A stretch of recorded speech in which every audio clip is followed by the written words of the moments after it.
সংস্কার কমিশনের রিপোর্ট পাওয়ার পর নির্বাচনের প্রস্তুতি নেওয়া হবে বলে জানিয়েছেন প্রধান নির্বাচন কমিশনার এএমএম নাসির উদ্দিন। বলেন, বড় রাজনৈতিক দলগুলো প্রথম থেকেই দাবি করে আসছে জাতীয় সংসদ নির্বাচন। তারা স্থানীয় নির্বাচনের কথা বলেনি, তাই জাতীয় নির্বাচন সামনে রেখে প্রস্তুতি নিচ্ছে নির্বাচন কমিশন। মার্চে ভোটার তালিকা সম্পূর্ণ হবে বলে আশা প্রকাশ করেন তিনি। এরপর সংশোধন ও হালনাগাদ করে ভোটার তালিকা প্রকাশ করা হবে। পরে কুমিল্লায় ভোটার তালিকা হালনাগাদ ও ত্রয়োদশ জাতীয় সংসদ নির্বাচন সংক্রান্ত সভায় নির্বাচন কর্মকর্তাদের সাথে মতবিনিময় করেন প্রধান নির্বাচন কমিশনার।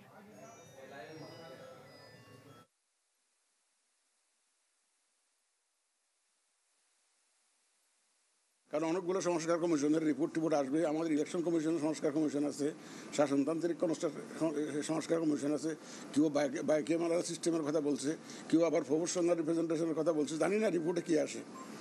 তো এই জন্য সংস্কার কমিশনের রিপোর্টগুলো পেলে হয়তো একটা আন্দাজ করা যাবে যে কবে নাগাদ ইলেকশন হতে পারে। আমাদের কাজের মাধ্যমে আমরা প্রমাণ করব যে আমরা আগের তিনটা নির্বাচন কমিশনের মতো নই।